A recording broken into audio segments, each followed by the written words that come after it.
bienvenidos de nuevo a Asturias es Noticia, un programa de los servicios informativos de Asturias Televisión en el que cada semana pretendemos acercarles los asuntos relevantes de la actualidad del Principado. Como siempre, les invitamos a que se pongan en contacto con nosotros a través del correo electrónico redaccion@esasturias.tv para que nos planteen sus propuestas y los temas que puedan ser de su interés, y en la medida de nuestras posibilidades nos haremos eco en este espacio. Esta noche entrevistamos a don Isidro Martínez Oblanca, diputado en el Congreso por Foro Asturias, y que ahora se ha integrado en el Grupo Mixto y es portavoz de la Comisión de Industria, Energía y Turismo y vocal de la Comisión del Estatuto de los Diputados. Pero además, y esta es la principal razón por la que le hemos invitado, Isidro Martínez Oblanca es el único parlamentario asturiano, no sabemos si en la historia, pero desde luego seguro que en esta novena legislatura, que ha sido recibido 2 veces en la etapa constituyente por su majestad el rey Felipe VI. Buenas noches, señor Martínez Oblanca, y bienvenido a los estudios de Asturias Televisión. Muchísimas gracias. Bueno, creo que fueron 2 entrevistas largas con su majestad. Cuéntenos, ¿cómo fueron y de qué más hablaron, aparte de la designación de un candidato a presidir el nuevo gobierno? Bueno, pues efectivamente, como usted dice, tuve el privilegio de ser recibido en las rondas de consultas por Su Majestad el Rey. La primera de las reuniones duró 1 hora, la segunda ya fue más corta, fue de media hora. Y bueno, una conversación en la que el Rey se interesa bueno, pues por nuestra posición de cara a la investidura del presidente de gobierno. Fueron para mí 2 horas o 2 momentos inolvidables, como se puede usted imaginar, no solamente por el hecho de asistir a una ceremonia como esta, una ronda de consultas, sino también porque me permitió descubrir en Su Majestad el Rey Felipe VI pues un auténtico hombre de Estado. Estamos acostumbrados a ver sus discursos, pero muy poca gente tiene el privilegio, como tuve yo, de conversar con él durante mucho tiempo, y bueno, eso me permite poder decir que los españoles, si el interés general de España depende de Felipe VI, podemos estar muy tranquilos. ¿Qué rasgos le llamaron la atención del rey? Bueno, primero el porte. Ya sabe usted, además, yo soy una persona, porque también soy persona alta, soy persona de envergadura. Bueno, pues todavía el rey tiene mucho más empaque, es más alto que yo todavía. Primero el empaque y después su capacidad de analizar, de plantear las cosas, de examinarlas, de darle la vuelta. Además, bueno, pues vi que es una persona que está muy al cabo de la calle y creo que eso se agradece como español. Ya sé que no me va a contar de lo que hablaron, es una conversación privada, pero sí quiero que me digas las impresiones que tuvo de cómo veía él la situación. ¿Qué le transmitió? Bueno, ya lo dije al salir de la primera de las consultas. Me pareció que estaba preocupado porque efectivamente la aritmética parlamentaria salida del pasado 20 de diciembre es muy compleja, es muy retorcida. Más que aritmética es álgebra, porque es muy difícil conformar un gobierno con los números parlamentarios salidos del 20 de diciembre. Y en ese sentido sí lo noté preocupado y además de alguna manera se confirmó porque por primera vez en la historia de la democracia hubo que asistir a una segunda ronda de consultas, porque la primera no surtió efecto como consecuencia de que declinó el señor Rajoy la propuesta que le hizo el rey. Me llamó la atención efectivamente esa preocupación por parte del rey y el interés en todo caso por solventar esta cuestión, que en definitiva, Bernardo, no se olvide usted de que no le corresponde al rey, sino corresponde a los 350 diputados. Solemos tener la idea en Asturias, no sé si errónea o acertada, esperemos que acertada, de que Felipe VI, por sus vínculos, siempre estaba especialmente preocupado por los temas de Asturias. ¿Comentaron algo de Asturias? Sí, tiene usted razón. Le preocupan, como decía, está al cabo de la calle, le preocupan las cuestiones de Asturias y en concreto la segunda de las consultas, que fue más breve, se interesó mucho por la situación de Asturias a raíz de los incendios habidos en toda la región a finales del año 2015 y principios de 2016. Ya sé que para usted guardar otras cosas, pero ¿me puede comentar alguna anécdota de esos 90 minutos? Pues mire, le voy a comentar una anécdota que además no se lo he dicho a nadie. Mi mujer es enfermera, como yo, y al día siguiente de la primera consulta, uno de los enfermos es enfermera de diálisis, en la unidad de diálisis de Curroja. uno de los enfermos le dijo, Tere, ¿te puedo preguntar una cosa? Dice, sí. Oye, ¿tu marido estuvo ayer con el rey? Dice, sí, sí. Dice, yo es que conozco al rey de cuando era niño, porque yo soy una de las personas que montó el hórreo que está en la Zarzuela. Entonces yo tuve el privilegio de niño jugaba con sus hermanas allí y tal, y se acercó un día y me dijo, oye, ¿me subes? Pues yo cogí al niño y subí a la panera por eso es una panera, a la panera de la Zarzuela. Y me permití contárselo al rey en la despedida, esa anécdota. ¿Le gustó? ¿Le gustó? Le gustó. Ahora me dirijo a usted como parlamentario. Muy bien. Diputado para más señas. ¿Cree usted que serán ustedes capaces de lograr un acuerdo para que los españoles tengamos un ejecutivo estable, o al final no va a quedar otro remedio que convocar nuevas elecciones? Es muy difícil. Ya se vio la noche del 20 de diciembre, es muy compleja la posibilidad de que aritméticamente se alcancen acuerdos, fundamentalmente, Bernardo, porque estamos asistiendo en España a un fenómeno que nosotros denominamos de política espectáculo, donde determinados políticos hacen política en los platós de televisión. Y entonces, claro, cuando uno está día sí, día también, cuando uno hace zapping y ve siempre las mismas caras en las televisiones diciendo no a este, no a este, no, pues al final es imposible desdecirse, es muy complicado. Y eso es lo que está pasando ahora mismo en el Congreso, que han sido tantas veces los que se han dicho no unos a otros, que creo que es muy, muy difícil alcanzar acuerdos que permitan tener un gobierno lo antes posible. Y convendría, porque España está pasándolo mal. El otro día en Asturias es noticia, se lo planteaba a otros compañeros suyos del Congreso de los Diputados. ¿No cree que ya es la hora de dejarse de líneas rojas y ser un poco generosos para encontrar un acuerdo? Porque al final, si volvemos a las elecciones, hay grandes posibilidades, por lo menos eso dicen las encuestas, de que nos encontremos un panorama muy similar al que salió en diciembre.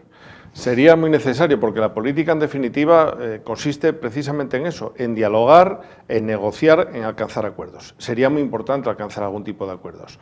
Nosotros en Foro, como usted sabe, fuimos en coalición electoral con el Partido Popular aquí en Asturias y conseguimos ser los más votados. Conseguimos 3 diputados y 3 senadores, fuimos la fuerza más votada, y el Partido Popular en toda España consiguió 123 diputados. Nosotros creemos que eso acredita al Partido Popular para ostentar la presidencia del Gobierno. Pero es verdad que desde el 20 de diciembre pues, no se ha avanzado nada, las dificultades están ahí y, como usted apunta, sería muy importante conseguir el Gobierno, entre otras cosas porque el mundo ya se mueve en tiempo real. Nos preocupa ahora mismo lo que está sucediendo en nuestras antípodas, lo que pasa en China, lo que pasa ahora mismo, porque eso tiene influencia en nuestra economía. Y todo lo que sea esta situación de interinidad es francamente malo para España y singularmente para Asturias. ¿Qué le parece a Isidro Martínez Oblanca la renuncia del actual presidente, el señor Rajoy, de formar un nuevo gobierno?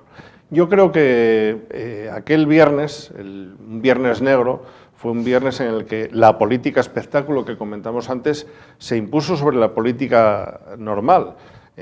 Recuérdese que por la mañana el señor Iglesias de Podemos, mientras Pedro Sánchez estaba en consultas con el rey, le estaba formando un auténtico gobierno. Creo que eso trastocó todo y, por lo tanto, la decisión de Rajoy de la tarde de declinar la invitación del rey, nosotros la consideramos normal, lógica, porque no se puede obligar a nadie a ir a una investidura sabiendas de que se va a ser rechazado. Ustedes concurrieron a estas elecciones en coalición con el Partido Popular. Me gustaría que me hiciera un balance de cómo han transcurrido las cosas desde que decidieron esa coalición y cómo van las relaciones con el Partido Popular. Bueno, la coalición dio resultado porque, como le dije antes, obtuvimos 3 diputados y 3 senadores, la fuerza política más votada en Asturias, pero para Foro lo más importante es que eso nos permite poner en práctica un programa electoral, el programa que presentamos la coalición electoral PP-Foro, con una serie de compromisos específicos para Asturias. Por eso es muy importante para los asturianos que el presidente del Gobierno fuese Mariano Rajoy del Partido Popular, porque significaría que este programa, con capítulos sustanciales para Asturias, pudiese ser llevado a la práctica. Con el Partido Socialista no tendría lugar. Mire, me he permitido traer El programa para un gobierno progresista y reformista que el Partido Socialista presentó hace unos días y que constituyen 53 páginas de compromisos específicos para gobernar España. Si esto se lleva a efecto, Asturias va a ser la gran olvidada, con una cuestión que me gustaría subrayar. Como usted sabe, el presidente del Principado, Javier Fernández, es a la vez el secretario del Partido Socialista en materia de industria y energía. Bueno, pues hay que decir que la influencia de Javier Fernández, presidente autonómico socialista, en este programa electoral de gobierno de Pedro Sánchez, la influencia es nula. No hay ni un solo compromiso que permita a los asturianos tener esperanza alguna si Pedro Sánchez llega a ser presidente del gobierno. Bien, ¿y cree posible todavía que Mariano Rajoy sea el presidente del gobierno de España? Aritméticamente es posible y además acredita el hecho de que tiene 123 diputados. La segunda fuerza política más votada es el Partido Socialista con 90 escaños. Por cierto, conviene subrayar que Pedro Sánchez obtuvo el peor resultado en la serie histórica del Partido Socialista desde el año 77, desde hace 38-39 años. El peor resultado. Nosotros creemos que eso no le acredita precisamente para ser presidente de gobierno. Sin embargo, sí creemos que el Partido Popular está en condiciones de ostentar la presidencia del gobierno. ¿Y ustedes, que eso de que se diera la opción, la apoyarían sin fisuras? Por supuesto, no solamente porque aritméticamente es el partido más votado, sino porque también el hecho de ir en coalición electoral nos obliga. Una de las contrapartidas del programa electoral con el que nos presentamos en Asturias es que Foro va a votar al candidato del Partido Popular. ¿Cree que tal como está transcurriendo el pacto, habrá una renovación para futuros comicios? No le entiendo la pregunta. Sí, se la repito. Sí. Ha habido un pacto Sí. para ir al Congreso. Sí. Ese pacto, aunque una coalición, sí. La coalición ya lo entiendo. No exista como tal, pero el pacto se mantiene formalmente. Bueno. Y los acuerdos, como bien me señala usted en el programa, se mantienen. Sí, por supuesto, sí. ¿Cree que, tal y como están transcurriendo las cosas, hay posibilidades de que se renueve para futuros comicios? Desde luego, en Foro pensamos que la experiencia ha sido buena, tan buena como que fuimos los más votados en las elecciones generales y, por tanto, bueno, si la experiencia fue positiva, pues por nosotros encantados. Piense usted de todas maneras que nosotros en Foro mantenemos nuestra idiosincrasia, nuestra personalidad. Es decir, somos un partido que tenemos representación en ayuntamientos, en la Junta General del Principado y que queremos mantenernos ahí porque a diferencia del Partido Popular, nuestro epicentro de actuación política está en Asturias y queremos seguir manteniéndolo así. Tomamos como ejemplo Unión del Pueblo Navarro, que lleva 20 y tantos años presentándose a las generales en coalición también con el Partido Popular y que, sin embargo, también allí conservan su personalidad en municipios y en el Parlamento Foral Navarro. ¿Tiene sentido que Foro Asturias siga en solitario a pesar de que Francisco Álvarez Cascos haya renunciado a presentarse como candidato a la presidencia del Principado e incluso a presidir su propio partido? Bueno, no le oculto que para nosotros, para los militantes de Foro, la figura de Álvarez Cascos es fundamental, es nuestro referente. El partido se formó para arropar la vuelta de Álvarez Cascos a la política y el partido seguirá mientras Álvarez Cascos quiera estar con nosotros. Afortunadamente es una persona que vive con intensidad la política, vive con intensidad Asturias y tenemos la gran fortuna en Foro de contar con él y estar apoyándonos de forma constante. Le puedo asegurar que a 3 turnos, y se lo aseguro personalmente que a 3 turnos, y mientras Cascos esté ahí, desde luego, tendrá sentido Foro porque siempre Asturias estará necesitada de una persona como Álvarez Cascos. Le voy a pedir brevedad. Usted ha sido diputado autonómico en la Junta General del Principado hasta hace bien poco. ¿Cómo valora la actividad de la Junta en estos 11 meses que han transcurrido? Bueno, pues yo fui diputado autonómico hace ya muchos años, en la segunda legislatura, y me ha sorprendido muchísimo la gran capacidad de trabajo que despliega el Parlamento autonómico. Todo con las zancadillas que constantemente pone el gobierno autonómico de Javier Fernández. Aún así, creo que los parlamentarios autonómicos desarrollan su trabajo con intensidad y además me complace decir que creo que hay una gran preparación en la Cámara asturiana. Es decir, nuestros diputados son personas muy preparadas. Una última pregunta. Estamos en la única televisión, por lo menos en Asturias, que tiene un programa, Asturias Esobal, monográfico dedicado al rugby. ¿Usted fue jugador? fundador de un club e incluso llegó a ser presidente de la Federación Asturiana de Rugby. Pues sí. Le voy a hacer dos preguntas muy sencillas. ¿Es el rugby un buen deporte para dar el salto a la política? Pues mire, si lo tomo como experiencia personal, le diría que sí, porque yo conocí a Álvarez Cascos precisamente por la vía del rugby. Él era entonces miembro del ente preautonómico asturiano y yo presidente de la Federación de Rugby, y nos conocimos en la búsqueda, él de recursos para el deporte y yo de campos de rugby para que se practicase en Asturias. Por lo tanto, bueno, a partir de ahí se inició una trayectoria que, fíjese, 30 y tantos años después, pues ahí seguimos juntos, en este caso vía política.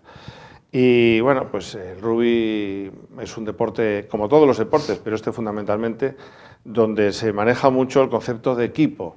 Y yo creo que en Foro, pues eso trabajamos mucho para conseguirlo. Usted era delantero.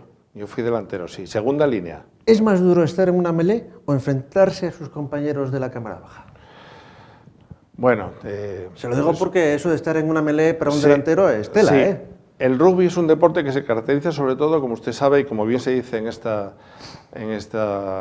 televisión, por su nobleza. Hay más nobleza en el rugby que en la política, sin la menor duda, ¿eh? Hay mucha más nobleza.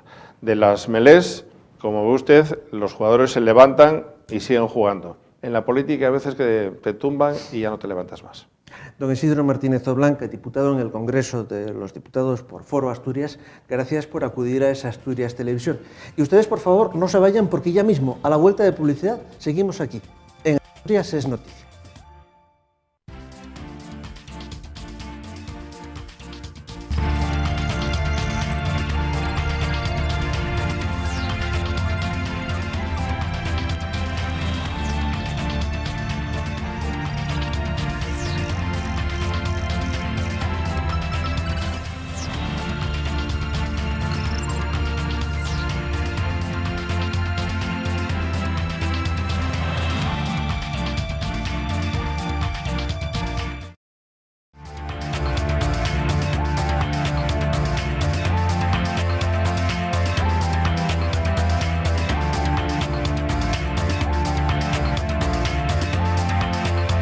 Ya estamos de nuevo aquí en Asturias es Noticia. Vuelvo a recordarles nuestro correo electrónico redaccion@esasturias.tv, se lo repito, redaccion@esasturias.tv, para que se pongan en contacto con nosotros. Esta noche les queremos hablar de personas que por diversas razones han tenido que abandonar su país de acogida.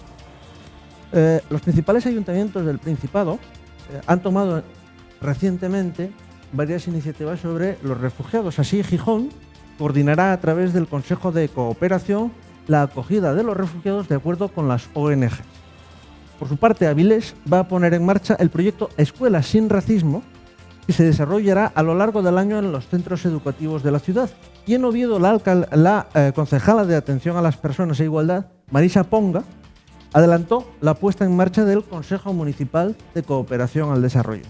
Para hablar de inmigrantes y refugiados contamos con tres personas que conocen muy bien lo que es vivir forzosamente fuera de su país. A mi izquierda está Amer Al-Safadi, refugiado sirio. Buenas noches, Amer. A mi lado está Berk Yanoyan, mediador social de ACCEM Gijón. Hola, buenas noches. Y por último, David Barriada, vocal del área educativa de Asturias Acoge. Buenas noches, David. Buenas noches, Bernardo. ¿Cómo estás? Gracias por venir a los estudios de Asturias Televisión y por razones obvias, o por lo menos a mí me parece porque es la persona que menos tiempo lleva en Asturias, yo quisiera empezar a hablar con Amer Al-Safadi. Yo quisiera conocer su historia, señor Al-Safadi. ¿Cuándo, cómo y por qué llegó usted a Asturias? A ver, yo en noviembre del año 2012 he venido a España.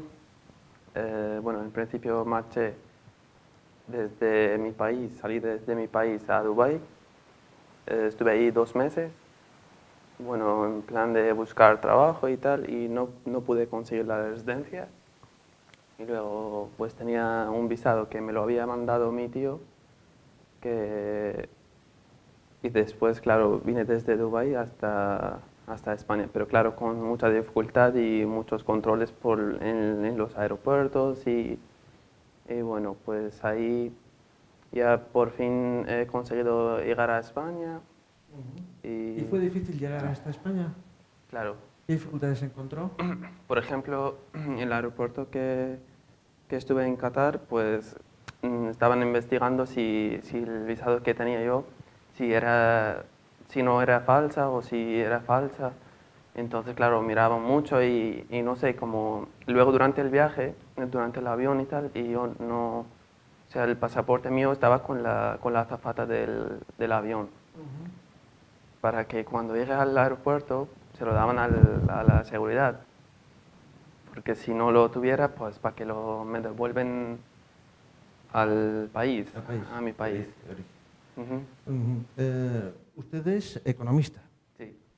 ¿Y cuál es su situación administrativa y laboral en España? ¿Qué tipo de permiso tiene y cómo se encuentra a nivel de trabajo? Pues yo el año pasado hice un máster de economía. Ahora mismo no tengo trabajo, estoy en paro.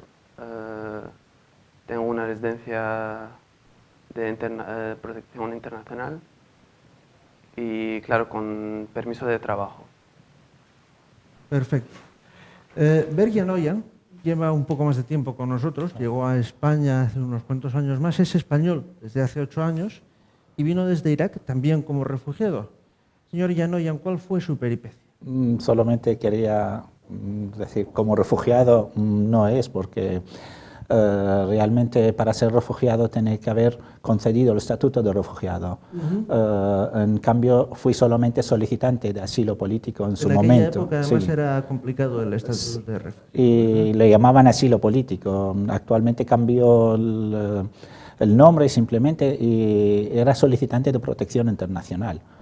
Y solicitante, pero al cabo de estudiar el caso fue rechazado el solicitud y al final así ha vuelto en 15 días tenía que tener salida obligatoria de España. Pero con la opción, como llevaba 2 años en tramitación, había posibilidad de que si presentara medios de vida o contrato de trabajo podía haber quedarme, regularizar mi situación administrativa en España. Por lo tanto, conseguí el trabajo, empecé a trabajar y de alta seguridad social y quedé como inmigrante regular en España desde entonces. Y al cumplir 10 años con residencia legal, no tiempo de estar en el país, sino de estar legalmente, sí, ¿no? 10 años a partir del primer permiso. Una vez está cumplido, 2-3 años de tramitación de nacionalidad española y una vez que está concedido, pues como llevo aquí desde el 92, hace más o menos 8 o 9 años que ya tengo la nacionalidad española. Durante todo este tiempo, desde entonces, gracias a Dios, me siento privilegiado porque siempre había estado trabajando una cosa u otra y últimos 10 años o 13 años más o menos llevo trabajando el trabajo lo que más me gusta. Anteriormente había sido voluntario en la misma entidad que me acogió en su momento cuando llegué como solicitante de protección internacional, donde actualmente estoy trabajando desde hace 13 años más o menos. Y por último, David Barriada, que, como se cuenta, es vocal del área educativa de Asturias Acoge, pero que también ha vivido esa experiencia, en su caso, como inmigrante desde España. Cuéntenos, por favor. Bueno, es una experiencia que ya es común a muchos paisanos asturianos, bueno, siempre lo ha sido, ¿no? Somos una región que ha emigrado mucho a Latinoamérica, y a muchas partes del mundo, ¿no? A Alemania. En mi caso, yo en 2008 pues, tenía problemas para encontrar trabajo, como tantas otras personas, cuando comenzaba la crisis, y decidí que irme afuera unos meses, que al final fueron 6 años, ¿no? En mi caso estuve en Irlanda y no se me olvida la manera en la que me acogió el país, al menos de manera administrativa, cómo pude acceder a prestaciones salariales cuando perdí mi primer trabajo ahí, cómo pude acceder a formación, pude hacer un curso y cómo no tuve ningún problema de cualquier tipo de racismo por venir de otro país, hablar otro idioma. No me sentí discriminado. Quizás siempre puede haber alguna persona o algún caso que te haga sentir un poco mal, pero una cosa concreta, ¿no? En líneas generales se me trató muy bien y es una de las cosas que me motiva para cuando yo vuelvo de mis 6 años en Irlanda, pues empezar a trabajar de forma voluntaria en Asturias Acoge con otras personas que vienen de otros países mucho más desfavorecidos que el nuestro, que es una cosa que aprendes a valorar, ¿no?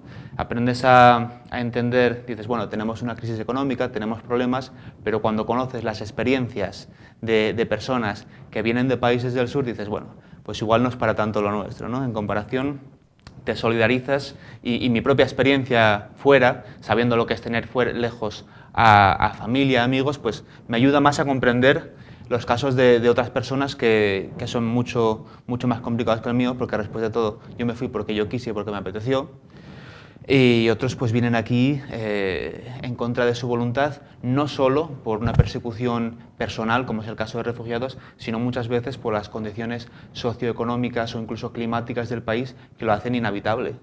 Vamos a entrar precisamente en esa materia. Señor Janoyan, ¿cuál es legalmente o jurídicamente o administrativamente la diferencia entre refugiado e inmigrante? A ver, lo que acaba de decir David, el refugiado es una persona que huye de un país porque este país está sufriendo o guerra o está perseguido por razones políticas. Vamos a ir viendo, si les parece a ustedes bien, unas imágenes que tenemos, que son de Médicos Sin Fronteras, y podemos matizar sobre eso. Vale. Adelante, perdone la interrupción y continúe, por favor. No, lo que decía, que tienen algún tipo de persecución personal. Hay muchos tipos de persecución, puede ser por razones de religión, de raza o simplemente por opinión o por ser de un partido político contrario del gobierno del país de origen suyo, por lo que se encuentra obligado a huir de su país y su regreso correrá peligro su vida. Este es el solicitante, este es el refugiado. Vuelvo a decir, el refugiado es una vez que tenga el estatuto, reconocen como refugiado. Entonces, pero todas las personas que solicitan protección internacional porque han sufrido uno de estos tipos de persecuciones en sus países de origen.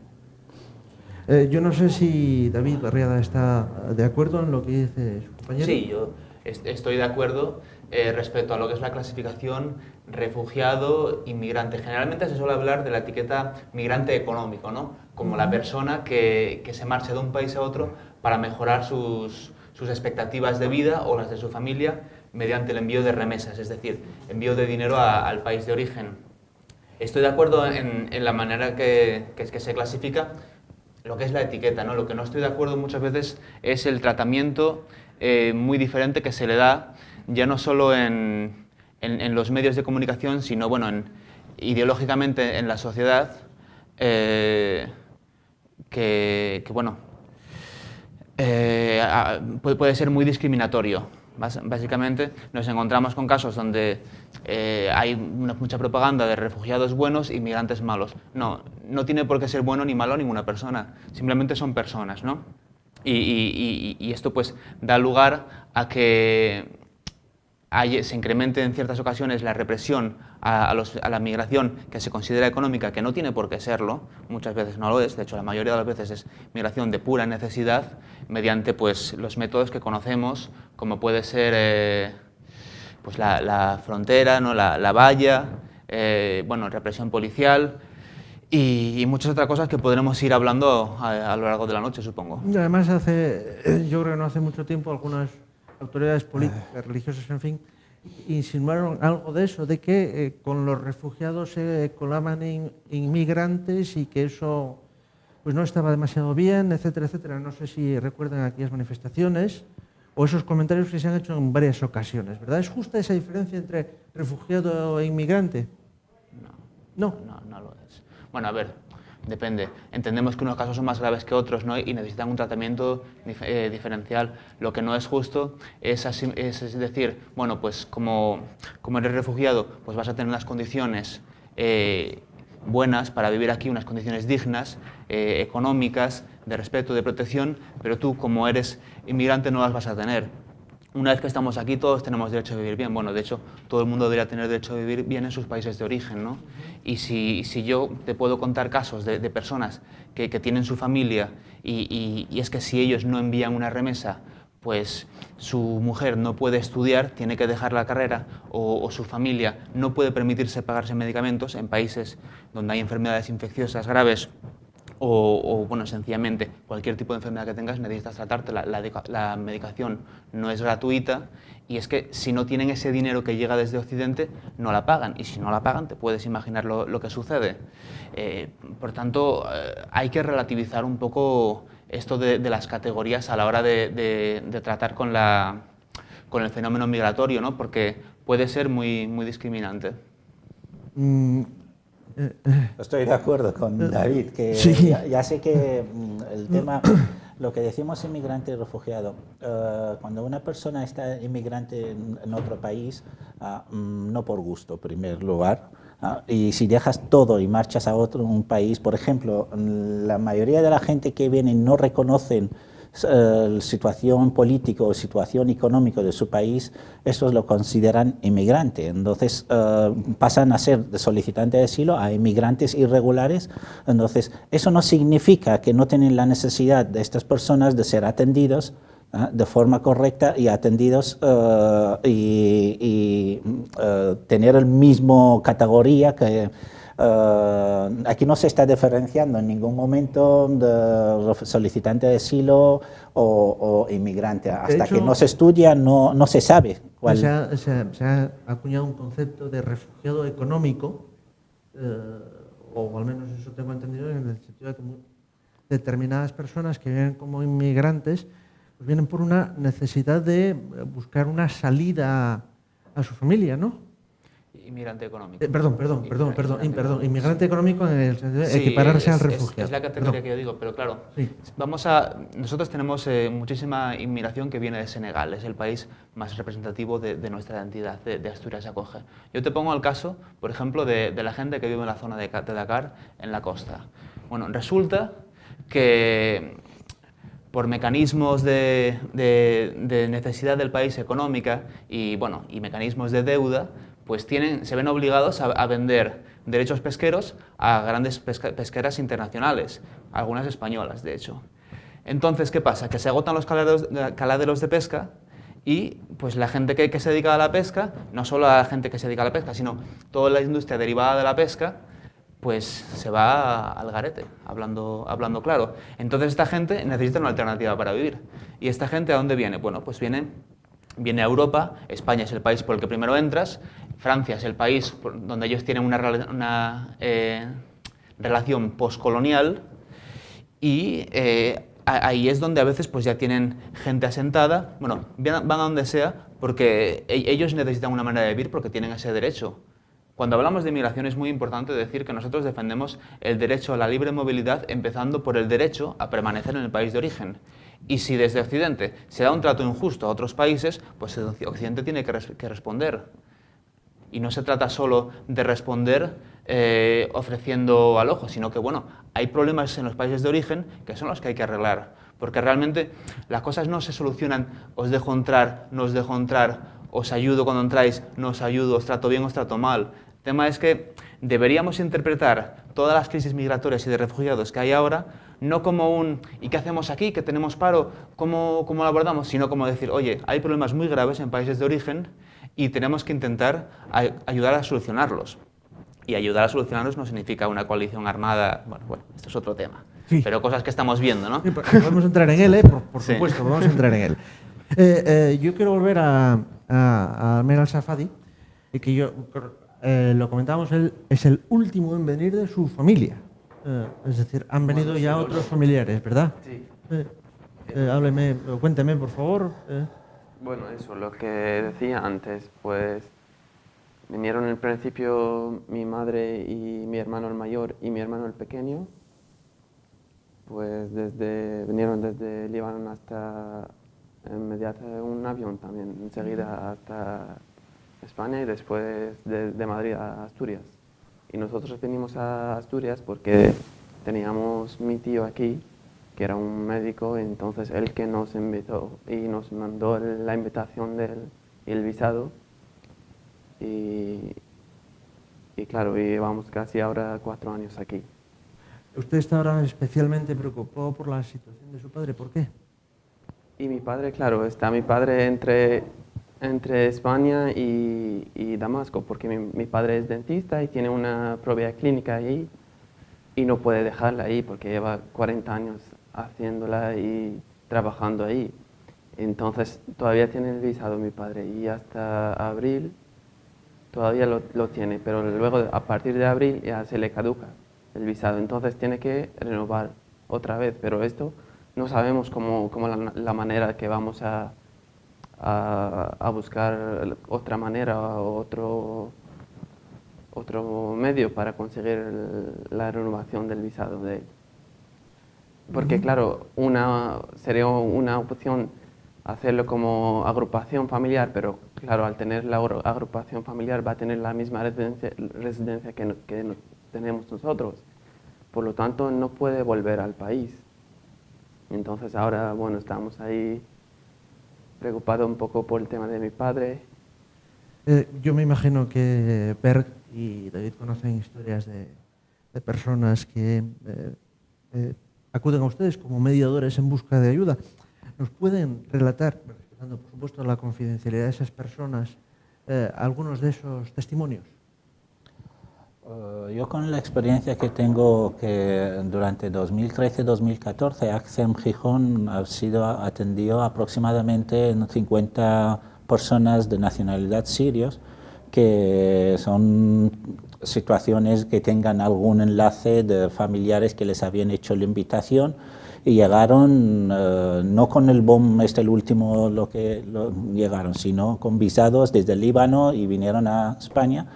Todos con un único objetivo, pensando en un año van a regresar, y todo con esta situación. Y yo, por no desilusionarlos, yo vengo de un país parecido, una situación parecida, similar actualmente, pero anteriormente otras 2 guerras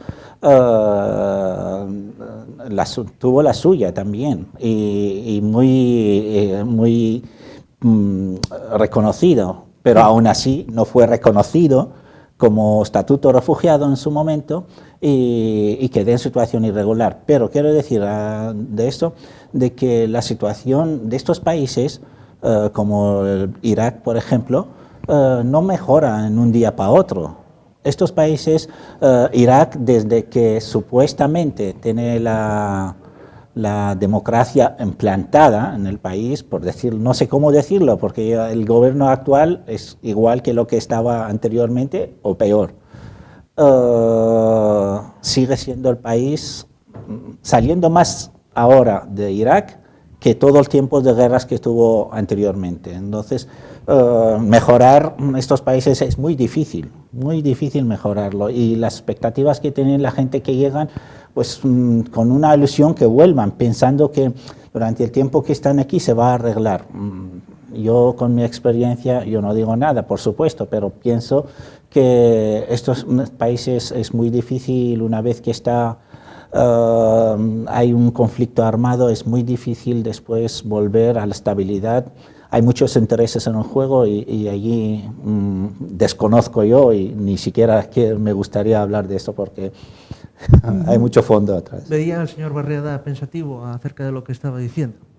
Sí, bueno, nosotros es que no tratamos con refugiados, porque esto ya es un estatus diferente y exige recursos más especializados, como es el caso de ACCEM. Nosotros, tratando con la llamada migración económica, que bueno, después de todo son migrantes igual que refugiados, porque sí, han ido de un país a otro, sí que me viene a la mente pues las historias típicas, ¿no?, de personas que han venido de otros países y tienen un cuadro familiar complicado ahí, ¿no?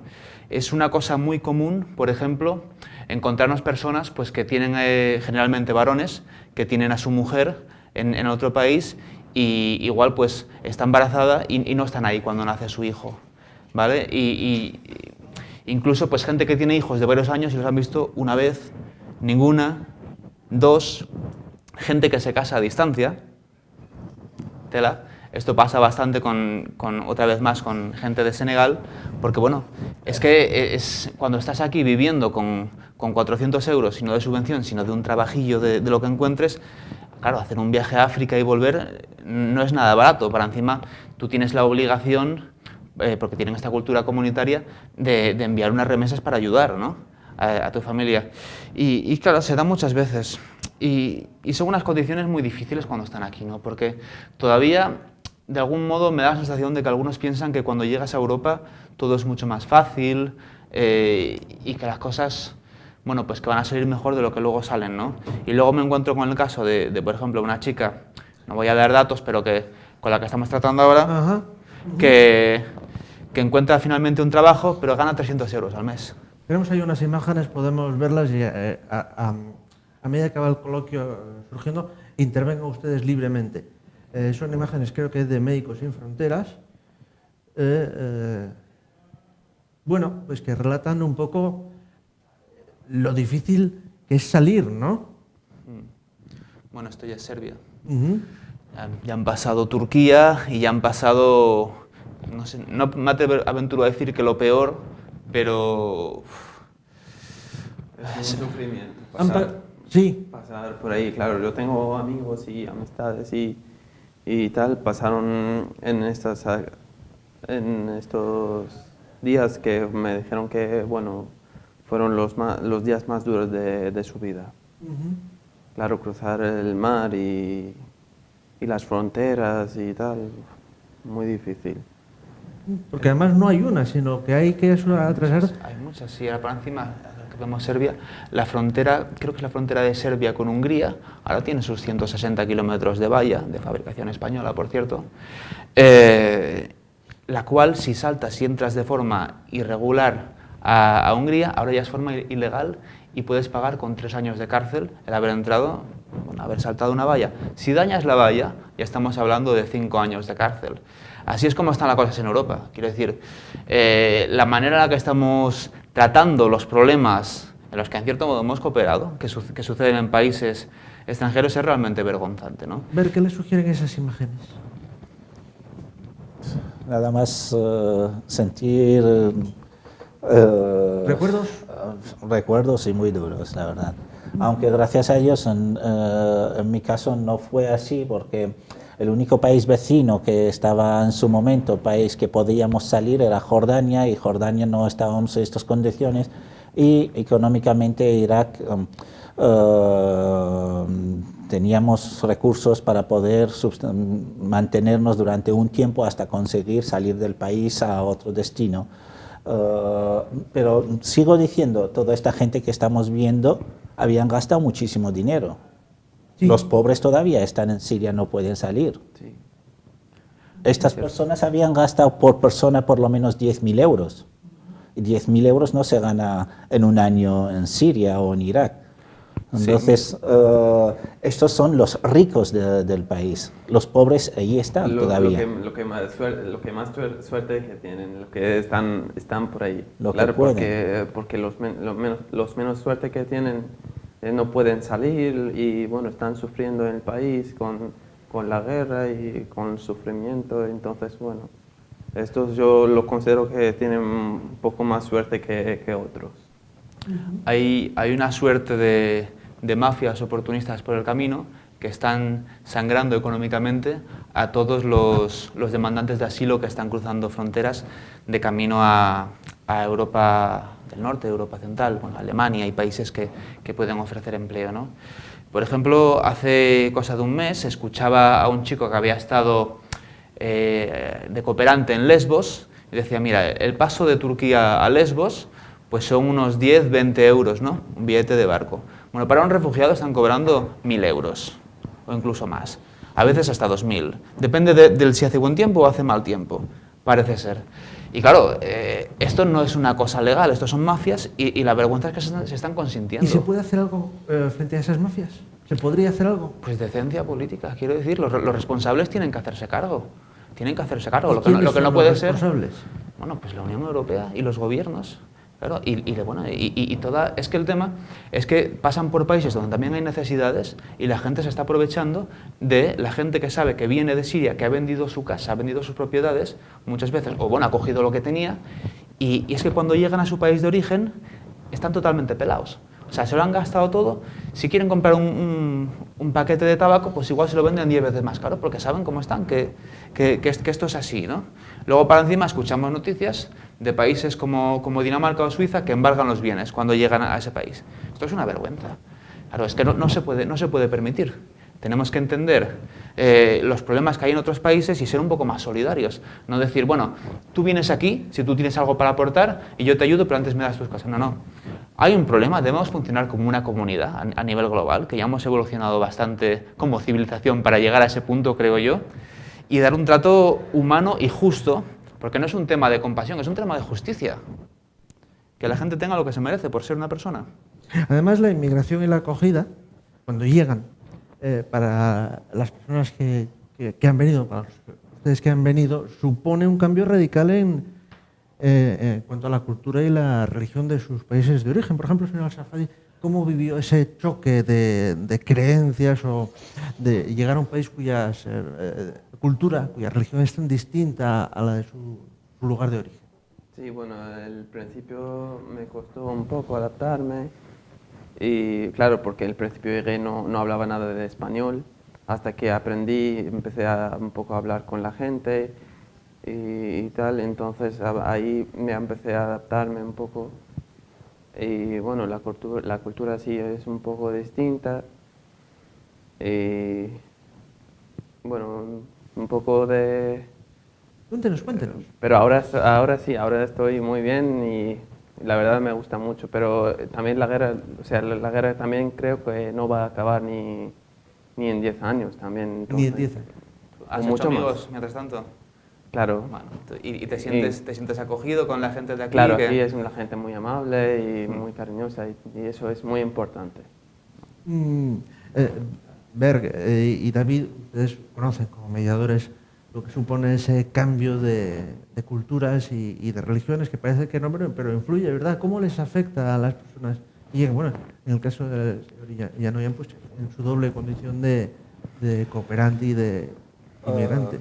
A ver, no hay mejor forma de sentir lo que están pasando y que si no has vivido.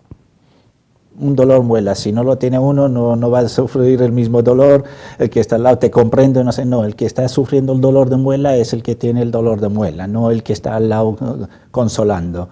Entonces, durante el tiempo que llegas aquí, al principio, yo estoy diciendo en 92 la acogida, vamos, que fenomenal, sigue siendo fenomenal. Pero hasta ahora no hemos recibido ninguno de estos números altos como está recibiendo Grecia, con la misma situación económica bastante mal laboralmente y económicamente.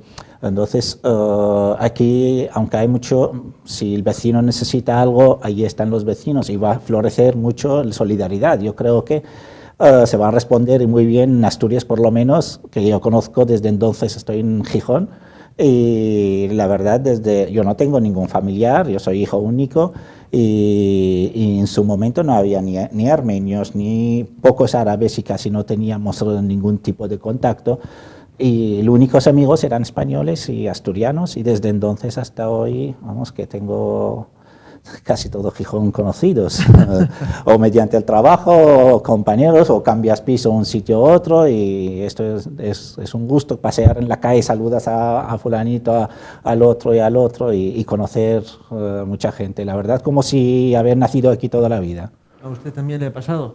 Sí, también lo mismo, claro, en la universidad, por ejemplo, que tengo muchos amigos que cuando hice el máster, y aún también que contacto con ellos, y claro, pues la gente aquí es muy amable y la verdad que estoy muy contento aquí. David. El interculturalismo, ¿no? el convivir diferentes culturas juntas e intercambiar entre ellas es posible, como demuestran casos de integración exitosa. Y Y por eso me cuesta muchas veces comprender toda esta fobia que hay, sobre todo desde sectores conservadores, ¿no? De que la islamización de Europa, de que viene gente de otras culturas. Bueno, yo entiendo que si tú aceptas que vivimos en un mundo de economía global, mercado global, y te parece justo que haya libre intercambio entre países de mercancías y de capitales, pues lo que no puedes es luego ponerte a que haya libre movilidad de personas, porque eso va de manera conjunta. Y no veo realmente cuál es el problema en que venga gente que tenga otra religión, otra cultura, cuando realmente los grandes procesos de aculturación o pérdida de cultura propia en Europa no se produce por la presencia física de personas de otros países, sino por cómo nuestra vida va cambiando, porque nuestras condiciones de trabajo van cambiando, la industria del entretenimiento de otros países, especialmente Estados Unidos, es cada vez más presente, ¿no? Vemos películas de otros sitios, empezamos a celebrar, yo qué sé, Acción de Gracias. Nuestra cultura está cambiando porque las culturas no son una cosa inmutable, las culturas constantemente van evolucionando. Empezamos a hablar, dicen, no, es que viene, yo qué sé, mucha gente de Marruecos, pero la gente no está empezando a hablar árabe, ¿no? La gente, sin embargo, está introduciendo palabras inglesas en el habla española. ¿Me entiendes lo que te quiero decir? Está aprendiendo a hablar árabe. Antes, así, David, se saludaron unas palabras al menos. Sí, bueno, no puedo hacer mucho más de momento. Es un idioma que me interesa y me gusta, pero bueno, no es fácil de aprender porque no tenemos una referencia cultural constante, como decía con el inglés, ¿no? Que cada vez pues tenemos más cosas que nos llegan en inglés, música en inglés, escuchamos música en inglés, vemos películas americanas cada vez más en versión original y esto, yo no quiero juzgar si es bueno o malo, pero quiero hacer hincapié en esa idea de que por injerencia extranjera nuestras culturas van cambiando y a nadie le parece mal, pero en el momento que alguien habla de que en vez del pavo de Acción de Gracias hay que, oye, ¿qué tal el cordero del Día del Cordero? Pues se echan las manos a la cabeza, ¿no? De que vienen musulmanes. Bueno, hay que aprender a relativizar y es muy importante conocer la cultura del otro para poder convivir. Si nosotros conocemos de dónde viene el otro, cómo es el otro, qué cultura tiene el otro, nos deja de dar este miedo que parece que tenemos, porque es un miedo realmente a lo desconocido.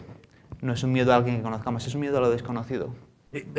Les planteaba también el hecho de que las personas que vienen, que además muchas veces vienen con lo opuesto, al encontrarse en un lugar completamente distinto, les puede provocar una situación de ansiedad o de crisis, ¿no?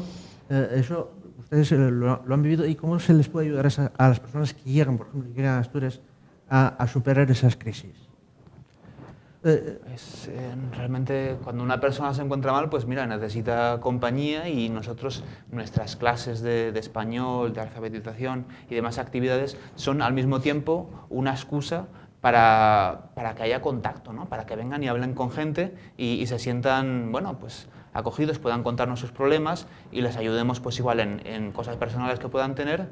O no, porque nosotros tampoco tenemos una varita mágica. Cuando alguien está deprimido, pues igual necesita un cambio de suerte, necesita un trabajo o necesita algo que nos gustaría tener que no tenemos de momento, que es un psicólogo muchas veces para poder tratar, ¿no? la gente que tiene depresión, que es una cosa muy, muy común que nos encontramos mucho. Sí, en cambio nosotros desde hace un tiempo hacemos cuenta con un psicólogo para situaciones que llegan a la entidad de solicitantes de protección internacional. Durante el tiempo pues se trata un poco intentar, aunque también está la dificultad lingüística, la comunicación, pero hacer el esfuerzo máximo para que se puede tener una sesión, porque aparte de la psicología, cuando llegamos, a lo mejor le puede decir él, para hacernos amigos, pues tienen que conocernos, aunque mucho que contamos, aquí la idea que tienen, de nuestros países, como si todavía no llegó el internet o como si estamos muy allá, que no tenemos el avance tecnológico que hay en Europa o somos tercermundista, y eso es lo que queremos demostrar, siempre queremos explicar que no, tenéis un concepto muy equivocado hacia nuestros países. Claro, por ejemplo, a mí me sorprendió una vez cuando un amigo mío me preguntó que si había coches ahí en el país, y yo, claro, esto, ¿cómo no va a haber un coche, por ejemplo? Sí, no conocen. Cuando hablan de un país árabe, directamente hacen una visualización de un país árabe de todos musulmanes. Y están muy equivocados. Claro. Yo soy cristiano ortodoxo, nacido allí y toda la vida allí. Y no solamente yo, solamente nosotros los armenios en Bagdad tenemos 4 iglesias igual de grande como la Catedral de Oviedo. Entonces, solo los armenios, y hay muchísimas más diferentes iglesias de otros, de católicos, de ortodoxos, como aquí que hay muchas variaciones del cristianismo, ahí también existe, y un país musulmán. Entonces, que no es solamente, siempre me preguntan, ¿y tú haces el Ramadán? Y digo, yo no lo hago porque no soy creyente, no, soy cristiano, aunque yo nací en Irak, pero soy cristiano. Entonces, siempre están, no sabes de Irak y la variación de población y la riqueza que tiene, y nunca había sido ningún problema, cada uno lo suyo y nadie se mete uno con el otro, y cada uno tiene sus encuentros, sus fiestas, y aparte que gracioso, nosotros celebramos nuestras navidades y tenemos nuestros festivos, y también tenemos el festivo del país de origen. Por ejemplo, si es musulmán, tienen 3 días del Día del Cordero, por ejemplo. Los cristianos ahí también cogen estos 3 días, es decir, beneficiamos por dos veces, tenemos festivo. Estamos llegando al final de nuestro tiempo y yo quiero hacerles una doble pregunta, empezando por el señor Al-Safadi. Una doble pregunta que en realidad en la primera parte casi me la han contestado, pero bueno. ¿Tratamos bien los asturianos a los expatriados? Y luego, ¿qué podemos hacer los asturianos, individualmente y como sociedad, la sociedad asturiana, para facilitarles aún más su integración? Vale.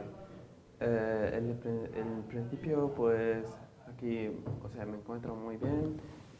Solo que quería decir una cosa, por ejemplo, eso no lo había comentado, por ejemplo, mi madre lleva pañuelo, que tapada y tal.